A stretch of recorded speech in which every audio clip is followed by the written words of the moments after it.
دوپہر ڈھلتے ہی وہ اپنے کمرے سے نکل کر لائبریری کی طرف چل دی تھی۔ رشوان نے اس کی لائبریری بہت اچھے سے سیٹ کرا دی تھی۔ اس کمرے میں داخل ہوتے ایسا لگتا جیسے کتابوں کی دنیا میں آ گئے ہیں۔ سمل کو معلوماتی کتابیں اور تاریخی کتابوں کے ساتھ سائنس میں بھی بڑی دلچسپی تھی۔ وہ اردو ادب پڑھنا چاہتی تھی، لیکن اگر وہ اردو نہ پڑھتی تو یقیناً وہ سائنس پڑھ کر سائنٹسٹ بن جاتی، جو کہ بابر کو بالکل گوارا نہیں تھا۔ لائبریری میں آ کے اس نے گہرا سانس لے کتابوں کی بھینی خوشبو کو اپنے اندر اتارا تھا۔ سوئچ بورڈ پر ہاتھ رکھ کے اس نے بٹن دبایا تو پوری لائبریری روشنی میں ڈوب گئی۔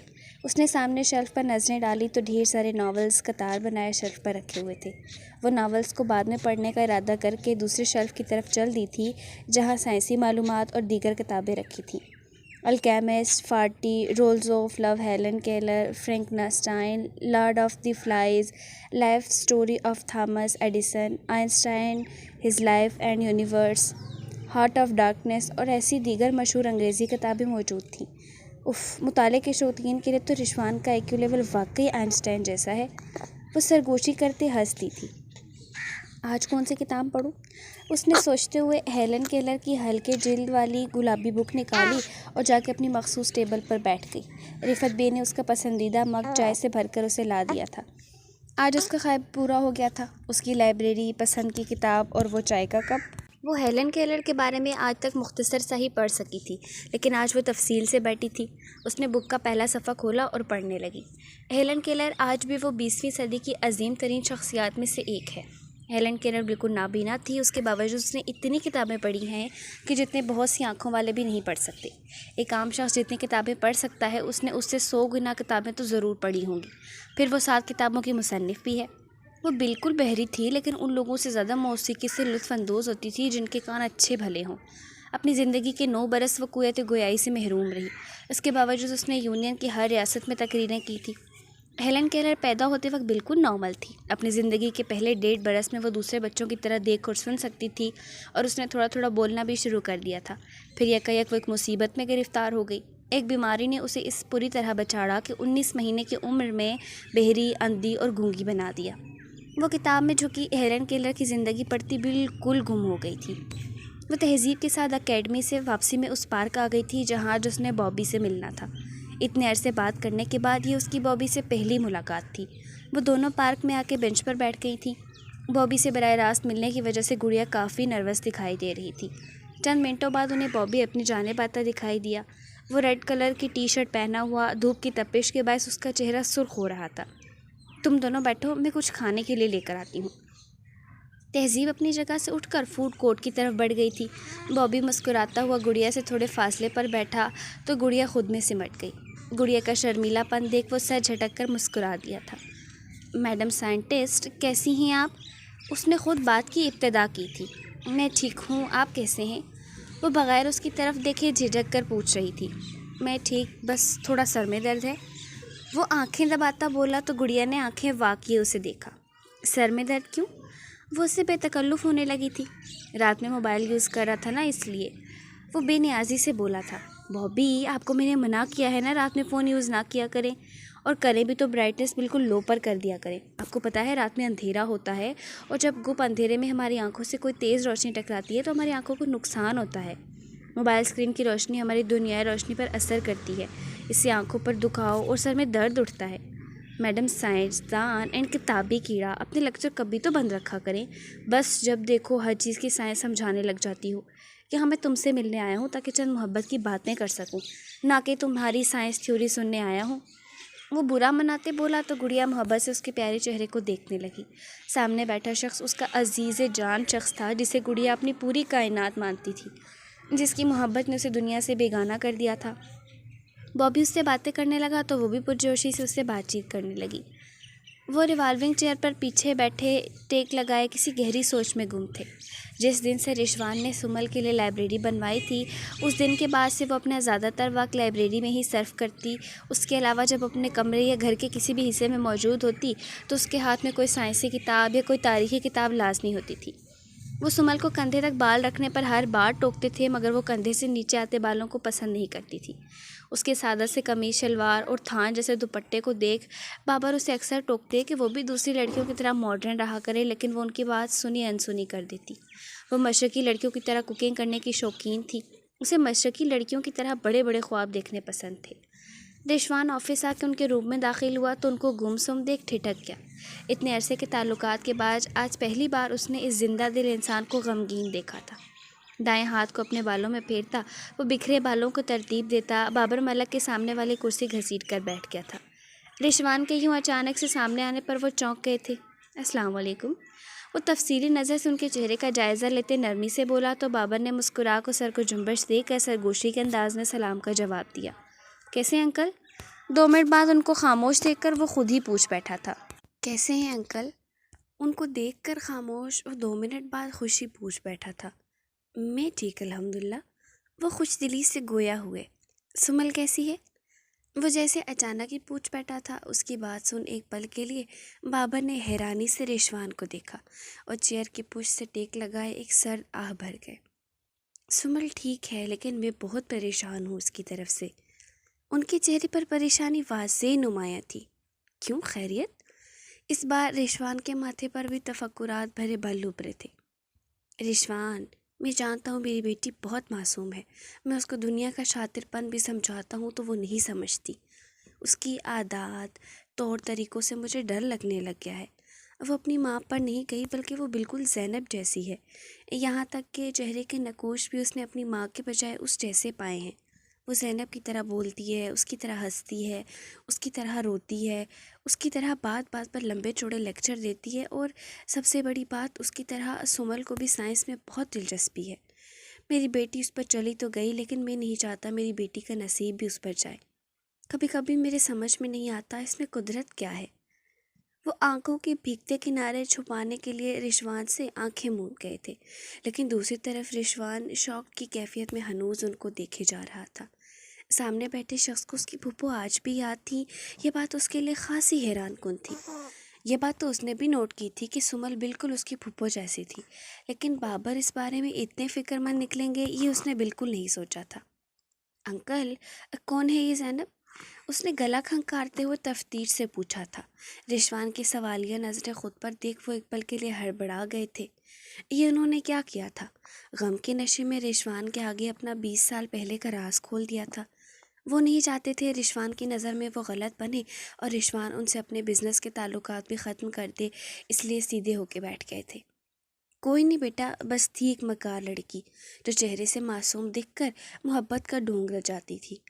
وہ زہر خندہ لہجے میں بولے تو رشوان کو اپنی کٹیوں کی رگیں پھولتی ہوئی محسوس ہوئی۔ اس نے سختی سے مٹھیاں بھیجنے درستگی سے بابر ملک کو دیکھا تھا۔ اگر آج وہ اپنے جرم کا اقرار کر لیتے تو یقیناً وہ بھی اپنے ارادوں سے باز آ جاتا، لیکن اس کی معصوم پھوپھو کو مکار کہہ کر بابر ملک نے رشوان خانزادہ کے اندر کے حیوان کو جگا دیا تھا۔ رشوان بیٹا، ایک بات کہوں؟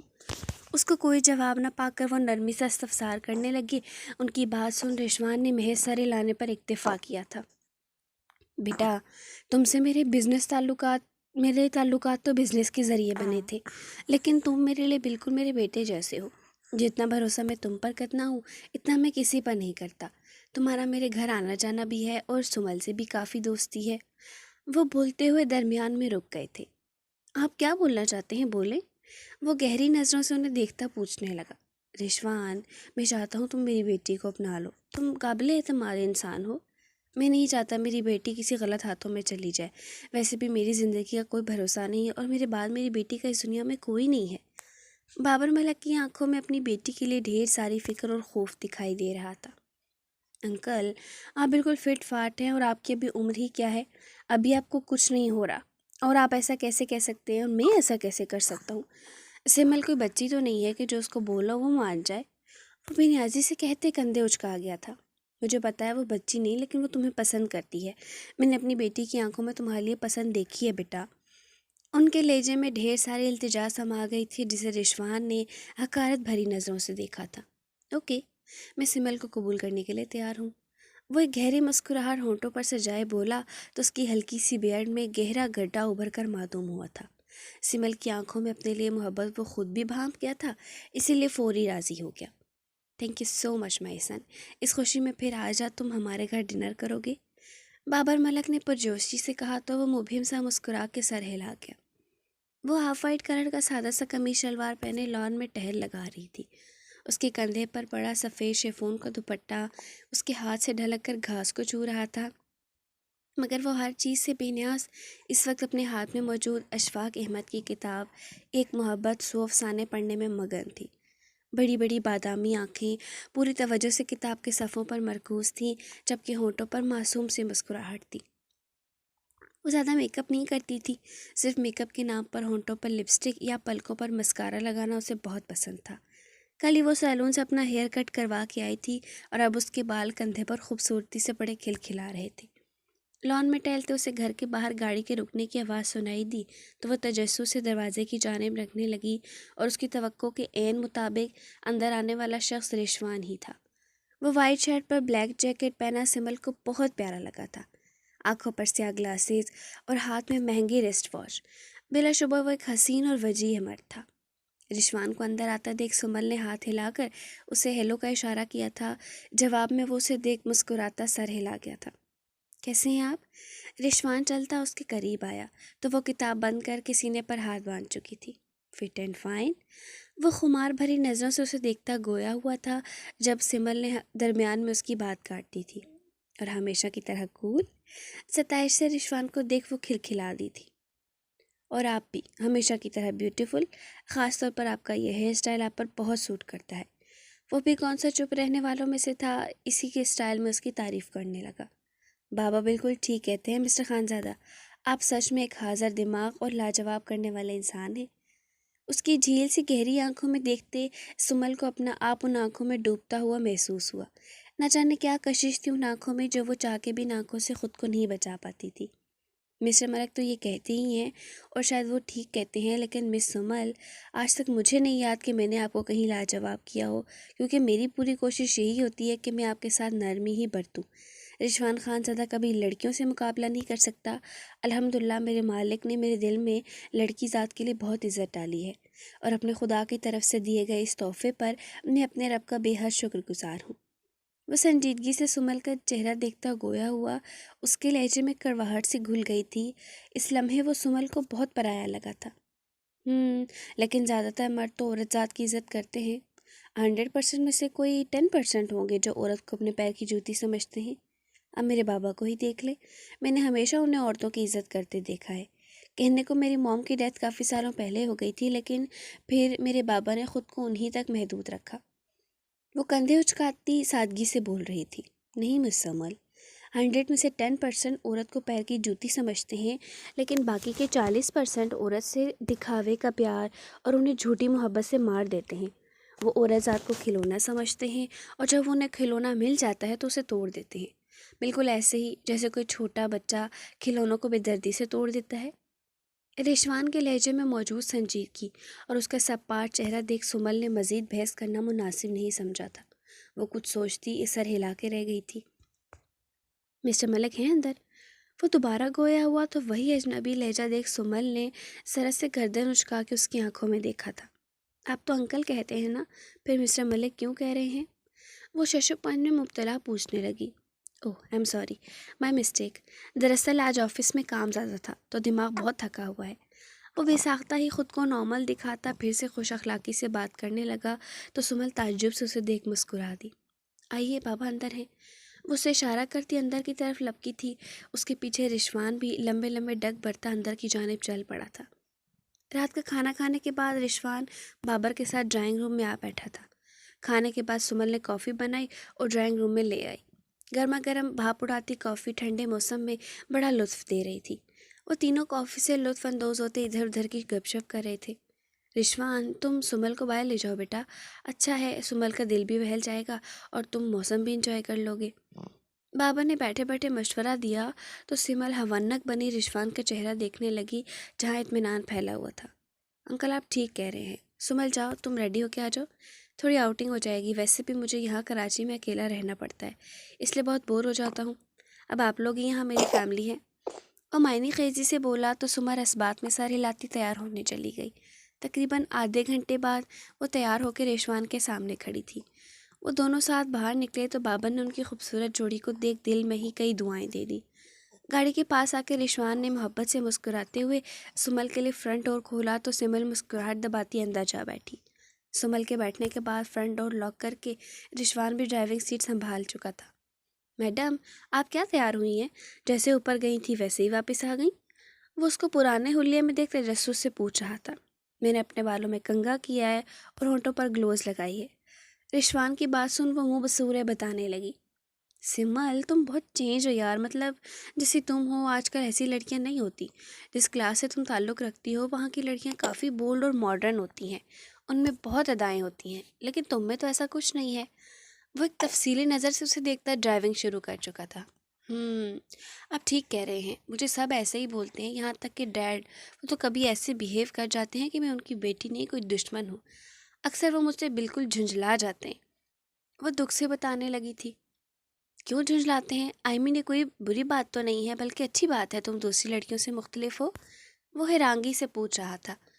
پتہ نہیں، مجھے بھی سمجھ نہیں آتی، شاید میری موم بھی ایسی نہیں تھی نا، اس لیے ڈیڈ کو عجیب لگتا ہوگا۔ کیا مطلب تمہاری موم کیسی تھی؟ اس کی بات پر وہ پھر سوال کر گیا تھا۔ میری موم بہت فیشنیبل اور ماڈرن تھی، پارٹی جوائن کرنا، دوستیں بنانا اور لیٹ نائٹ گھر آنا ان کا معمول تھا۔ وہ بابا سے بالکل محبت نہیں کرتی تھی، انہوں نے بابا سے صرف پیسوں کے لیے شادی کی تھی۔ انہوں نے کبھی مجھے پیار نہیں دیا، بلکہ ان کے بدلے کا پیار بھی مجھے بابا نہیں دیا۔ وہ نم آنکھوں سے بتانے لگی۔ اور پھر تمہاری موم کی ڈیتھ کیسے ہوئی؟ وہ سنجیدگی سے پوچھ رہا تھا۔ ان کا اپنے بوائے فرینڈ کے ساتھ ایکسیڈنٹ ہو گیا تھا۔ اپنے اوپر ضبط کیے سمل نے بامشکل یہ الفاظ ادا کیے اور پھر اس کی آنکھوں سے آنسو ٹپ ٹپ بہنے لگے۔ اس کو روتا دیکھ رشوان نے گاڑی ایک سائڈ میں روکی اور پھر اسے چپ کرانے لگا۔ سمل، کیوں رو رہی ہو؟ سوری، مجھے نہیں پوچھنا چاہیے تھا۔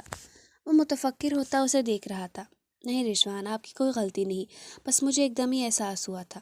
رشوان، آپ کو پتہ ہے میں اور بابا محبت کے بھوکے ہیں، کیونکہ ہمیں کبھی کسی نے محبت نہیں دی۔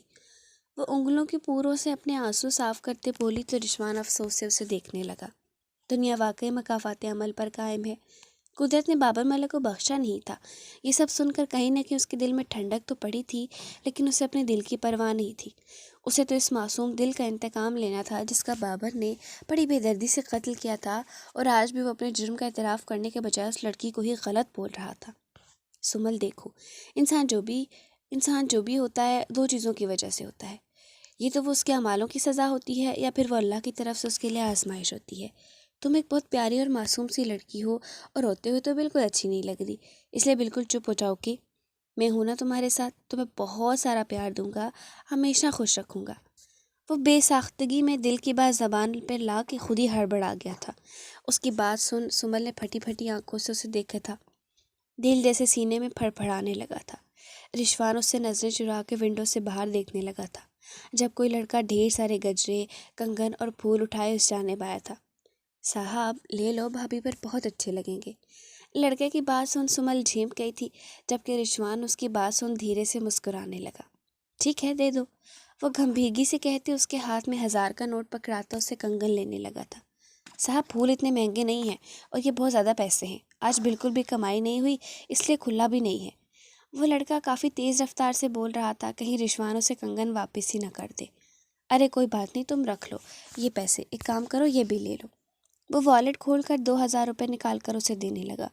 نہیں صاحب، بہت شکریہ، لیکن ہم مفت میں کسی سے پیسے نہیں لیتے، ہم محنت سے کماتے اور کھاتے ہیں۔ لڑکے نے صاف انکار کیا تو اس کی خودداری پر رشوان مسکرا کے اسے دیکھنے لگا۔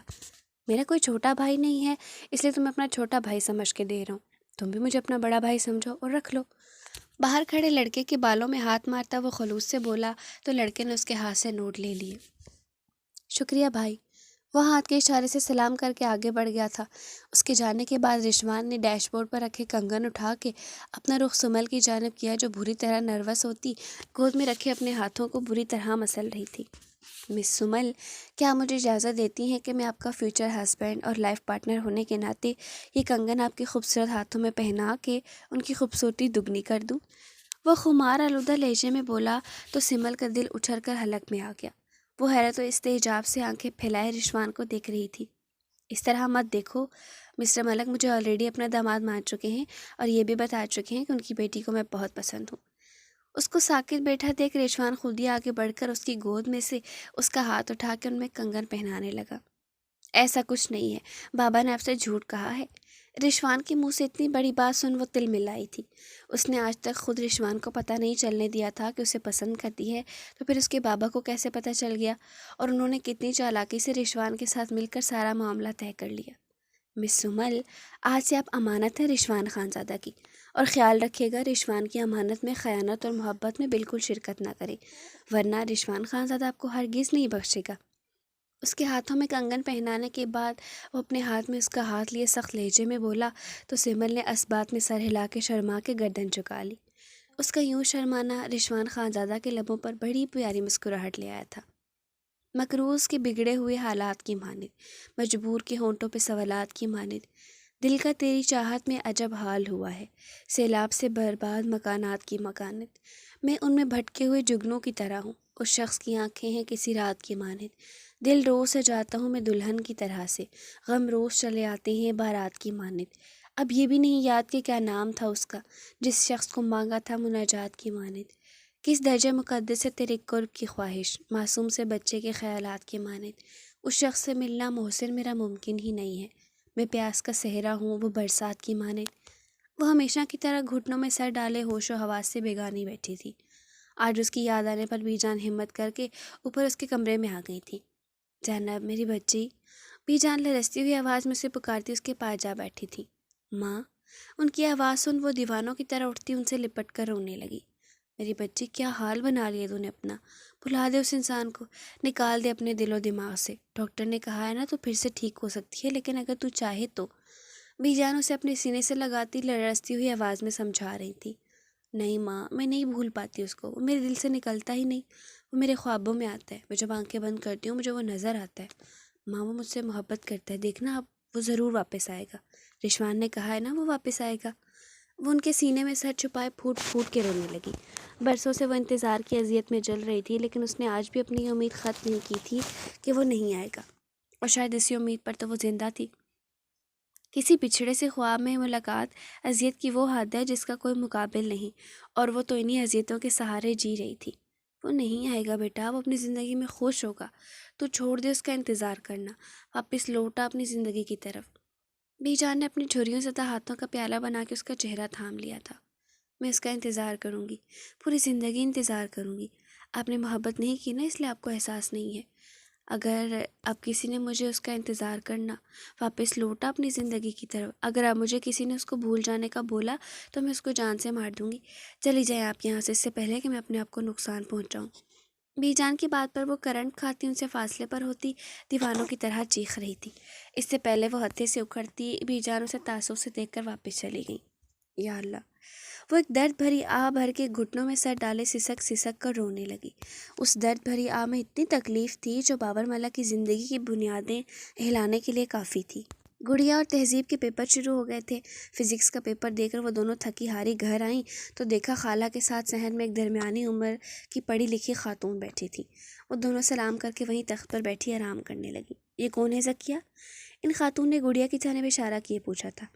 اینی، یہ گڑیا ہے، میری بہن کی بیٹی ہے، خالہ ذکیہ نے انہیں بتایا تو وہ محبت سے گڑیا کا چہرہ دیکھنے لگی۔ بہت پیاری ہے ماشاءاللہ۔ اس کی آنکھوں میں دیکھ گویا ہوئی۔ گڑیا، تہذیب، تمہیں اینی سے کچھ پوچھنا ہے تو پوچھ لو، یہ ہمارے پورے علاقے کی سب سے مشہور خاتون ہے، اپنے علم کے ذریعے لوگوں کا ماضی اور مستقبل دیکھ لیتی ہیں۔ تم لوگ ان سے بات کرو، میں تم لوگوں کے لیے کھانے کا انتظام کرتی ہوں۔ خالہ گڑیا اور تہذیب کو ان کے پاس بیٹھنے کا اشارہ کر کے کچن کی طرف چل دی۔ اینی، آپ میرے بارے میں بتائیں، میرے مستقبل میں کیا ہونا ہے؟ تہذیب ان کے پاس بیٹھتی مزاحیہ بولی تو انہوں نے ایک نظر تہذیب کو دیکھا اور آنکھیں بند کر لی۔ پورے 5 منٹ بعد انہوں نے آنکھیں کھولیں اور ستائش سے تہذیب کو دیکھا۔ تم مستقبل کی ایک بڑی اور کامیاب ڈاکٹر ہو، تمہارا شوہر تم سے بہت محبت کرے گا، لیکن کبھی اس کی محبت کو حقیر مت سمجھنا۔ جتنی ناکامی تم اس وقت دیکھ رہی ہو، آگے جا کے تم اتنی ہی کامیاب ہو جاؤ گی۔ دنیا تمہیں حسرت سے دیکھے گی، لوگ جلیں گے بھی، لیکن یاد رکھنا کبھی دنیا دکھاوا مت کرنا۔ لوگوں کی نظر بد سے خود کی حفاظت کرنا، یہ نظر بد اونٹ کو ہانڈی تک پہنچا دیتی ہے۔ وہ اپنی رو میں بولتی جا رہی تھی، جبکہ تہذیب جذباتی ہوتی نم آنکھوں سے اینی کو دیکھنے لگی۔ کیا اینی سچ میں میرا مستقبل اتنا سہانا ہے؟ وہ اینی کا ہاتھ تھامتی پوچھنے لگی تو اینی نے اس کے سر پر اپنا ہاتھ رکھ دیا۔ میری دعائیں ہمیشہ تمہارے ساتھ ہے بیٹا۔ چلو گڑیا، اب تم اینی کے پاس بیٹھ جاؤ۔ مجھے پورا یقین ہے کہ اینی بولیں گی تم تاریخ کی ایک مشہور سائنسدان ہوگی اور تمہارا شوہر تمہیں بے انتہا چاہتا ہوگا۔ خود سے تکے لگاتے تہذیب نے گڑیا کو کہا تو گڑیا اینی کے برابر میں آ بیٹھی۔ اینی نے 5 منٹ تک گڑیا میں آنکھوں میں دیکھا اور آنکھیں موند لی، لیکن اگلے 2 منٹوں بعد اینی نے ایک دم چونک کر آنکھیں کھولی تھیں۔ ایسا محسوس ہوا جیسے ان کا پورا جسم کسی نے جھنجھوڑ دیا ہو۔ بہت اندھیرا ہے، بہت اندھیرا، جس راستے پر چلی ہو واپس پلٹ جاؤ، واپس پلٹ جاؤ ورنہ بہت اندھیرا دیکھو گی۔ پلٹ جاؤ گڑیا، واپس پلٹ جاؤ، اس راستے کی کوئی منزل نہیں ہے، تمہارا مستقبل بالکل تاریک ہے، اپنی ذہانت، خوبصورتی، صحت، سب کچھ کھو دو گی تم۔ اینی خوف سے گڑیا کو دیکھتی دبی دبی آواز میں چیخ رہی تھی، جبکہ ان کی بات سن گڑیا نے ناسمجھی سے انہیں اور پھر تہذیب کو دیکھا۔ میں چلتی ہوں، مجھے کسی نے بلایا ہے، تم میری بات پر غور ضرور کرنا، اپنے آپ کو بچا سکتی ہو تو بچا لو۔ وہ زرد پڑتے رنگ اور دکھ سے گڑیا کو دیکھتی تیزی سے گھر سے باہر نکل گئی تھی۔ تہذیب کیا بول رہی تھی؟ ان کے باہر جاتے ہی وہ شوق میں گھری تعجب سے پوچھ رہی تھی، ارے بولنے دو، کچھ نہیں ہوتا، یہ علم وغیرہ سب لوگوں کو گھیرنے والی بات ہے، میں تو بالکل نہیں یقین رکھتی ان باتوں پر، تم بھی غور نہیں کرو، بھلا میری جیسی نکمی نالائق کہاں سے ایک کامیاب ڈاکٹر بن سکتی ہے؟ تہذیب منہ کے زاویے بگاڑتے بولی تو گڑیا اس بات میں سر ہلاتی کمرے کی طرف بڑھ گئی۔ وہ بیٹھ کے کراؤن سے ٹیک لگائے بیٹھی تھی، گود میں اگلے پیپر کے نوٹس رکھے ہوئے تھے، مگر پڑھائی میں اس کا بالکل دل نہیں لگ رہا تھا۔ اینی کا اس کے مستقبل سے ڈرنا اور ان کے چہرے پر پھیلے خوفناک رنگ بار بار اس کی آنکھوں میں لہرا رہے تھے۔ اس کے دماغ میں بس اینی کی باتیں ہی گردش کر رہی تھی، بہت اندھیرا ہے، بہت اندھیرا ہے، جس راستے پر چلی ہو واپس پلٹ جاؤ ورنہ بہت اندھیرا دیکھو گی، پلٹ جاؤ گڑیا، واپس پلٹ جاؤ، اس راستے کی کوئی منزل نہیں، تمہارا مستقبل بالکل تاریک ہے، اپنی ذہانت، خوبصورتی سے سب کچھ کھو دو گی۔ اس کے ماتھے پر پسینہ نمودار ہونے لگا تھا۔ منزہ خالہ کے کمرے میں سوتی تھی، تہذیب اور گڑیا ایک کمرے میں سوتی تھیں۔ تہذیب کے والد کام کے سلسلے میں سعودیہ گئے ہوئے تھے اور بھائی ان دونوں کا کوئی تھا نہیں۔ گرمی کے باعث تہذیب نیچے فرش پر سو رہی تھی۔ پیپر میں مصروف ہونے کی وجہ سے آج کل اس کی بالکل بابی سے کال پر بات نہیں ہو رہی تھی، لیکن اب دل پریشان تھا تو اس نے فون اٹھا کے بابی کا نمبر ڈائل کے کان پر لگایا تھا۔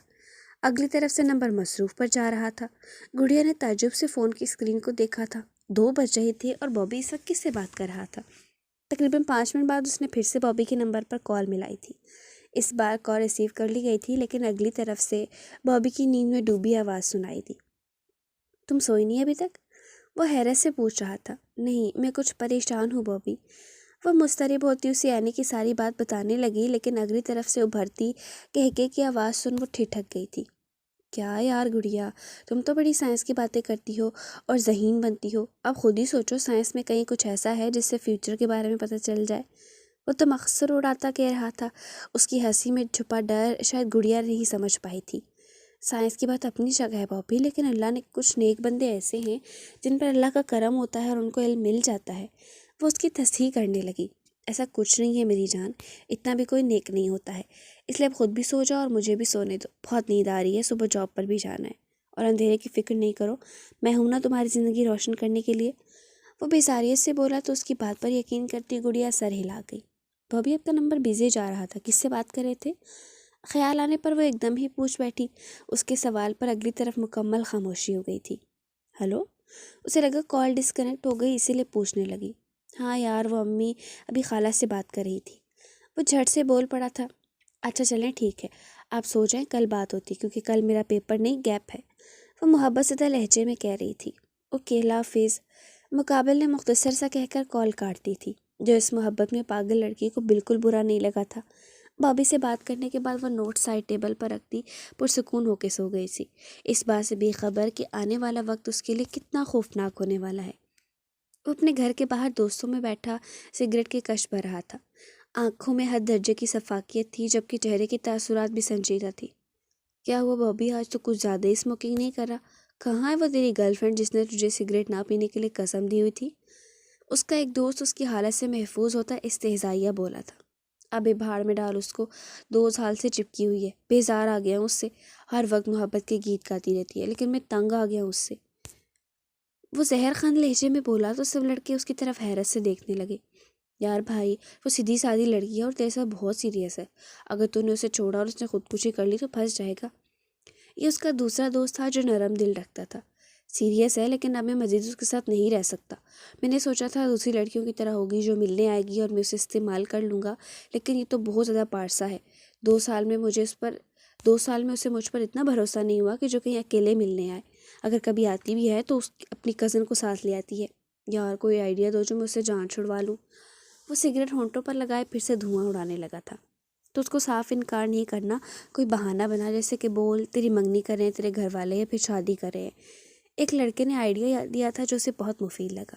وہ اس بات میں سر ہلاتا مکروہ پن سے مسکرا کے اپنی دوسری گرل فرینڈ سے چیٹ کرنے لگا تھا۔ آج ان دونوں کا آخری پیپر تھا۔ گڑیا کے بھائی آج گڑیا کو واپس لے جانے کے لیے آنے والے تھے۔ جہاں وہ گھر والوں سے ملنے کے لیے خوش تھی، وہیں دکھی بھی تھی کہ خالہ کے گھر اور بابی سے دور ہو جاتی۔ بابی نے اسے کہا تھا جب اپنے گھر چلی جائے تو وہ اس کے گھر اپنی امی کو بھیج دے گا۔ سب سے زیادہ اسے اس بات کی خوشی تھی کہ اپنی محبت حاصل کر لے گی۔ وہ بیگ میں اپنا سامان ڈال رہی تھی جب اچانک سے اس کا فون رنگ کرنے لگا۔ اس نے فون اٹھایا تو بابی کی کال آ رہی تھی۔ ہیلو بابی، کہاں ہیں آپ؟ کل سے میری کال نہیں اٹھا رہے۔ وہ مصنوعی خفگی کا اظہار کر رہی تھی۔ یار گڑیا، میں بہت بری طریقے سے پھنس گیا ہوں، اس لیے تم سے معافی مانگنا چاہتا ہوں۔ اب ہم کبھی بات نہیں کر سکیں گے کیونکہ میری امی نے میری منگنی اپنی پسند کی لڑکی سے کر دی۔ میں نے انکار کرنا چاہا تو امی نے اپنی جان لینے کی دھمکی دے دی۔ اب تم بتاؤ میں کیا کروں؟ وہ مصنوعی نم لہجہ بناتے کہہ رہا تھا، مگر دوسری طرف گڑیا کے وجود کو 120 وولٹ کا زوردار جھٹکا لگا تھا۔ بابی، یہ آپ کیا کہہ رہے ہیں؟ میں آپ سے بہت محبت کرتی ہوں اور آپ بھی مجھ سے محبت کرتے ہیں، تو ایسا کیسے ہو سکتا ہے؟ وہ اپنا وزن سنبھال نہیں پا رہی تھی، شاید جسم ساتھ چھوڑے جا رہا تھا۔ محبت تو کرتا ہوں لیکن ماں بھی تو بہت ضروری ہے نا، تمہارے لیے میں اپنی ماں کو مرنے دوں؟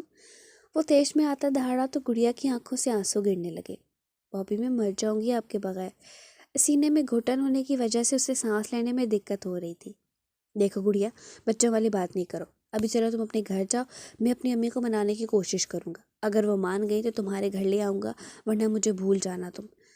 ٹک کی آواز کے ساتھ فون کٹ گیا اور وہ خالی نظروں سے فون کی اسکرین دیکھ رہی تھی۔ اس پر اتنی بڑی قیامت گزر گئی اور وہ زندہ تھی۔ اسے خود پر حیرت ہو رہی تھی کہ وہ اپنی ٹانگوں پر کیسے کھڑی ہے۔ شاید وہ امید جو بابی نے اسے دلائی تھی، یہ امید اس کے جینے کی وجہ بننے والی تھی۔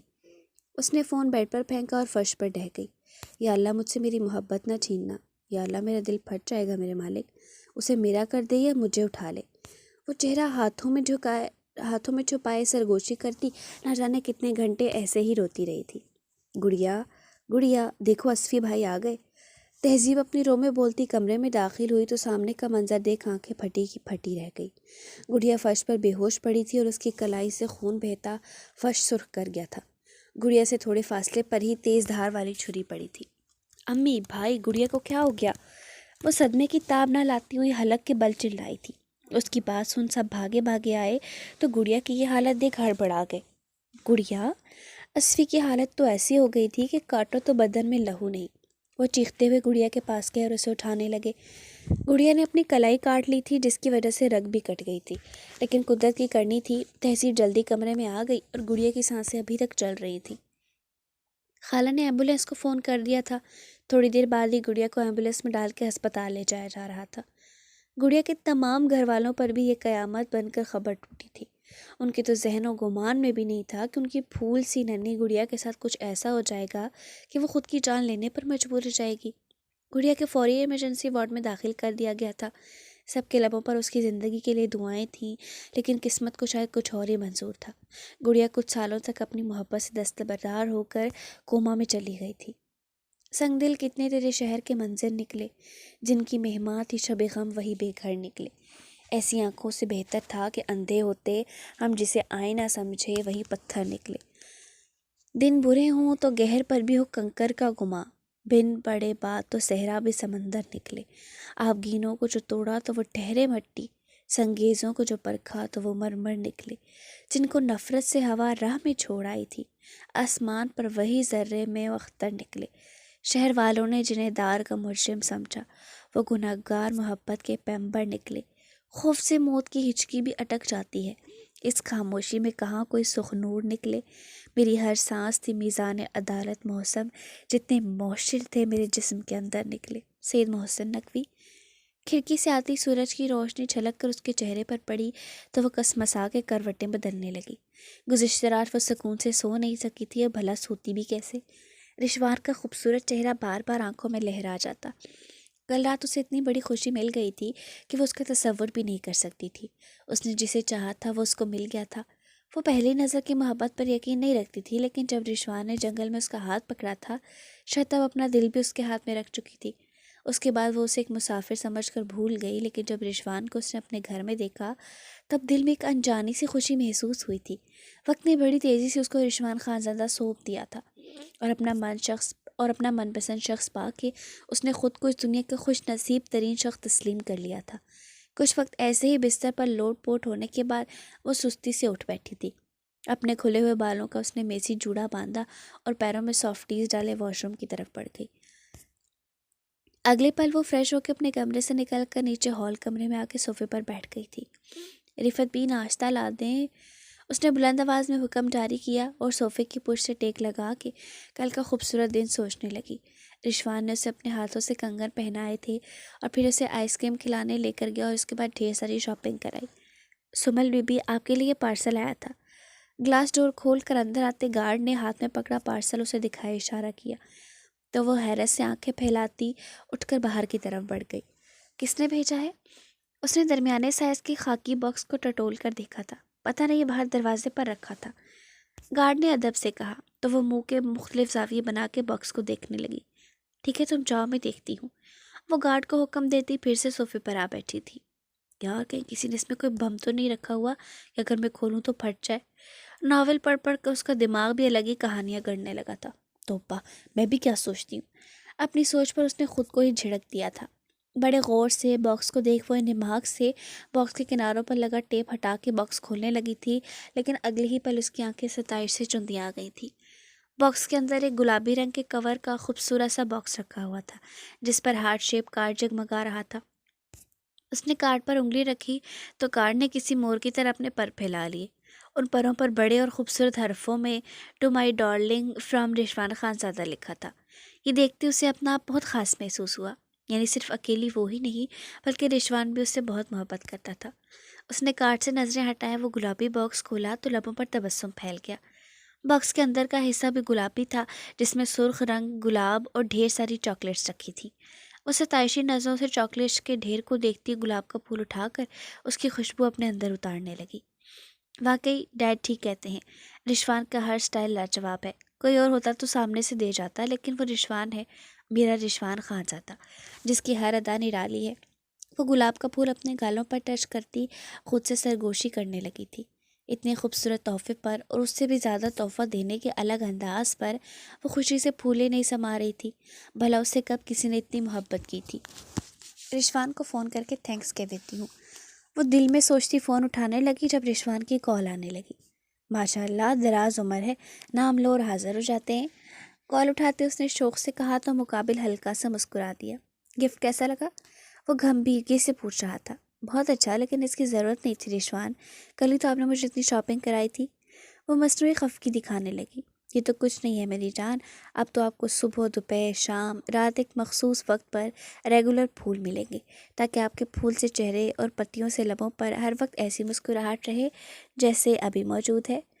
وہ محبت سے لہجے میں بولا تو سمل آنکھیں پھاڑے بنا نہ رہ سکی۔ آپ کو کس نے بتایا کہ مجھے پھولوں سے اس قدر محبت ہے؟ وہ حیرت سے پوچھ رہی تھی۔ کل جب تمہیں وہ کنگن پہنائے تھے، اس کے بعد فلاورز کو دیکھ کر تمہارے چہرے پر جو رنگ پھیلے تھے، اس سے مجھے پتہ چل گیا تھا کہ میری جان جہاں کو پھول بہت پسند ہیں۔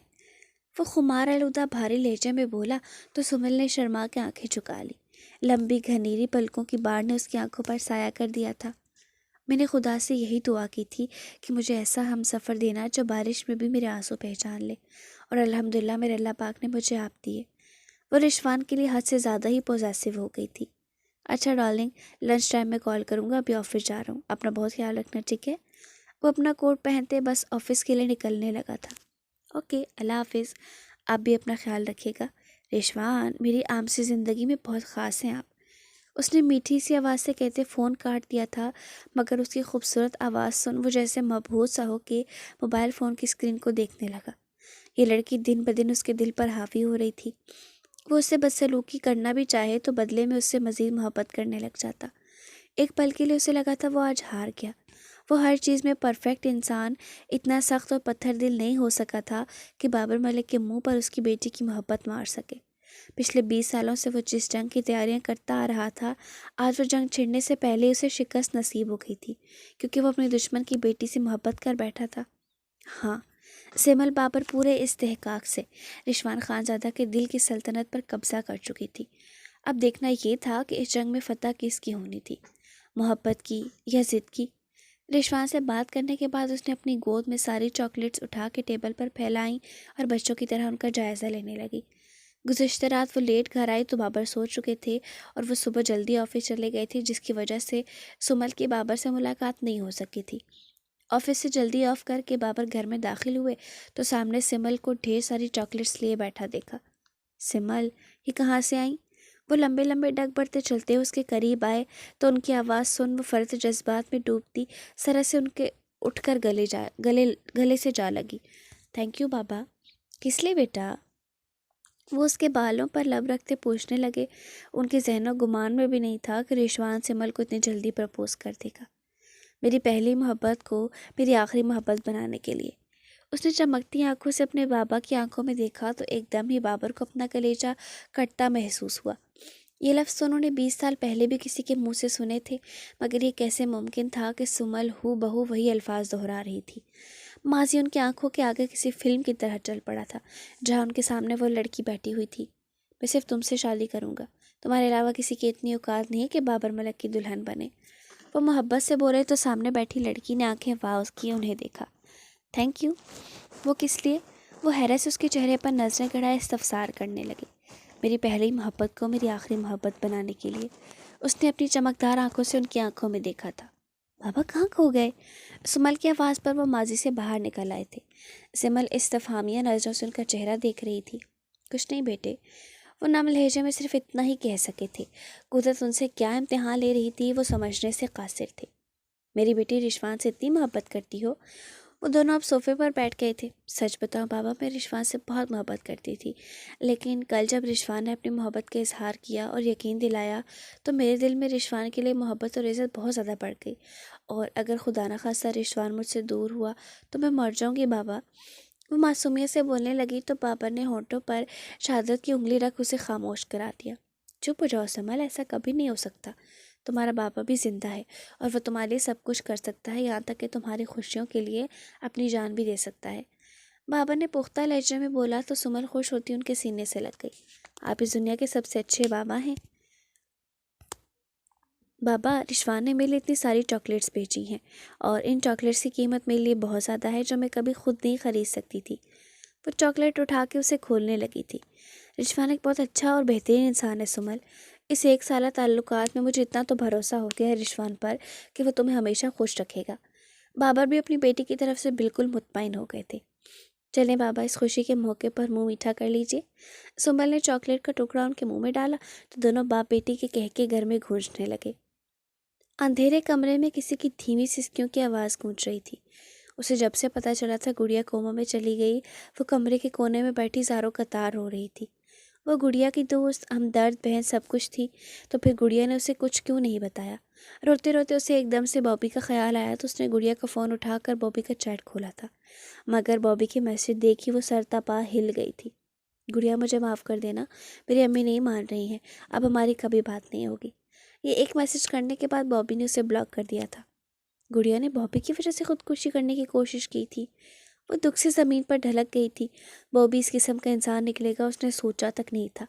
چند منٹوں تک صدمے کی کیفیت میں مبتلا رہنے کے بعد اس نے گڑیا کے فون سے بابی کا نمبر نکال کر اپنے فون میں ڈائل کیا تھا۔ اگلی طرف سے فوری کال اٹھا لی گئی تھی۔ تمہاری وجہ سے میری بہن کوما میں چلی گئی ہے۔ پتھر دل انسان، تم تو جانتے تھے نا میری بہن کتنی محبت کرتی تھی تم سے۔ وہ گھٹی گھٹی آواز میں چیخی تھی۔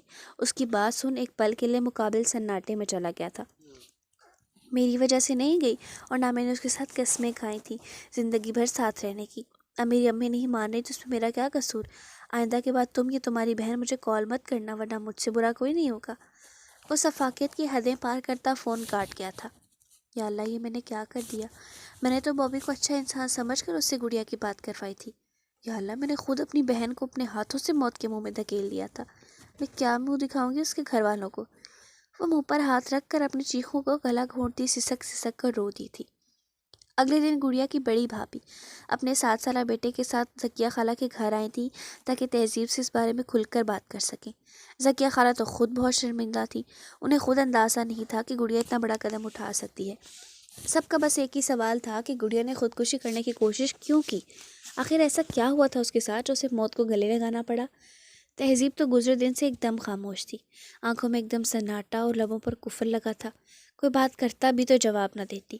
ذکیہ خالہ سے رسمی سلام دعا کرنے کے بعد بڑی بھابھی اپنے بیٹے کو منزہ کے ساتھ کھیلتا چھوڑ تہذیب کے کمرے میں آ گئی تھی، جہاں تہذیب آنکھوں پر ہاتھ رکھ کے بیڈ پر سیدھی لیٹی ہوئی تھی۔ تہذیب، بڑی بھابھی نے اسے پکارا تو اس نے آنکھوں سے ہاتھ ہٹا کے انہیں دیکھا اور اٹھ کر بیٹھ گئی۔ جی بھابھی، وہ مشکل بول سکی تھی۔ بڑی بھابھی نے غور سے اس کا چہرہ دیکھا تھا۔ ایک ہی دن میں اس کا چمکتا چہرہ پھیکا پڑ گیا تھا، رونے کی وجہ سے پپوٹے پھول گئے تھے۔ تہذیب، گڑیا کے ساتھ کیا ہوا تھا؟ اس نے اپنی کلائی کیوں کاٹی ہے؟ میں جانتی ہوں تمہیں سب پتہ ہے، اس لیے مجھ سے کچھ مت چھپانا۔ وہ اس کے قریب بیٹھ گئی تھی۔ بھابھی، مجھے نہیں پتہ، اس نے صفائی سے جھوٹ بول دیا تھا۔ تہذیب، مجھ سے مت چھپا، ہم لوگ گڑیا کی وجہ سے بہت پریشان ہیں۔ کیا کسی لڑکے کا چکر تھا؟ بھابھی کی بات سن تہذیب نے چونک کر انہیں دیکھا تھا۔ ان کی مفہمانہ نظریں دیکھ اس نے اس بات میں سر ہلا کے گردن جھکا لی۔ کون تھا وہ؟ اس بار وہ نرمی سے پوچھ رہی تھی۔ بھابھی، وہ لڑکا اکیڈمی میں پڑھتا تھا، لیکن اب اس نے گڑیا کو چھوڑ دیا ہے۔ اس کا کہنا ہے کہ اس کی امی نہیں مانتی، اگر ہم نے اس سے رابطہ کیا تو اس سے برا کوئی نہیں ہوگا۔ وہ دکھ سے بتا رہی تھی۔ کہاں رہتا ہے اور کیا نام ہے اس کا؟ وہ تجسس سے پوچھ رہی تھی۔ بابی نام ہے اس کا اور سامنے والے علاقے میں رہتا ہے۔ گڑیا بہت محبت کرتی تھی اس سے، لیکن کل میں نے بابی سے بات کی تو اس کے انداز سے لگ رہا تھا اس نے فلرٹ کیا ہے گڑیا کے ساتھ۔ کتنے عرصے سے چل رہا ہے یہ سب کچھ؟ وہ تعصب سے اسے دیکھنے سے پوچھنے لگی۔ 2 سال۔ اس کے گلے میں آنسوں کا گولا اٹکنے لگا تھا۔ بھابھی، آپ پلیز گھر میں کسی اور کو یہ بات مت بتائیے گا۔ وہ التجائیہ لہجے سے بولی تو بھابھی نے اس بات میں سر ہلا دیا اور تہذیب سے گڑیا کے متعلق مزید پوچھنے لگیں، لیکن وہ اس بات سے بے خبر تھیں کہ کمرے کے دروازے پر کھڑا ان کا 7 سالہ ذہین بچہ ان کی تمام باتیں سن چکا تھا۔ پورے 5 سال اور 3 ماہ کے بعد وہ کوما میں سے باہر آئی تو اس کی زبان پر آنے والا سب سے پہلا لفظ یہی تھا، بابی آیا تھا۔ اس کے ارد گرد کھڑے گھر کے تمام لوگ دکھ سے اسے دیکھ رہے تھے۔ بڑی بھابھی نے کچھ وقت پہلے سب کو بابی کے متعلق بتا دیا تھا۔ اس کے بھائیوں نے بابی نامی لڑکے کو ڈھونڈنے کی کوشش کی تو پتہ چلا وہ شادی کر چکا ہے اور اس کی 4 سالہ بیٹی بھی ہے۔ تہذیب کو اسکالرشپ مل گئی تھی اور وہ پڑھنے کے لیے انگلینڈ چلی گئی تھی۔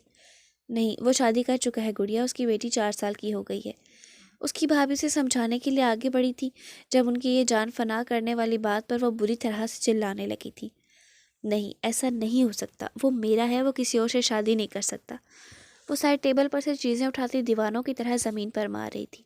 اس کی بگڑتی ذہنی حالت دیکھ ڈاکٹرز نے اس کے بازو میں بے ہوشی کا انجیکشن لگا دیا تھا، جس کے فوری بعد وہ غش کھاتی بے ہوش ہو گئی تھی۔ اس کے تمام گھر والے اس کی اس عجیب حالت پر عجیب کیفیت کا شکار تھے۔ بابی کی شادی والی خبر اس کا ذہنی توازن بگاڑ چکی تھی۔ گھر آنے کے بعد بھی وہ دوائیوں کے زیر اثر بے ہوش رہتی تھی۔ اگر کبھی ہوش میں آتی تو خود کو نقصان پہنچانے کی کوشش کرتی یا سامنے والے پر حملہ کر دیتی۔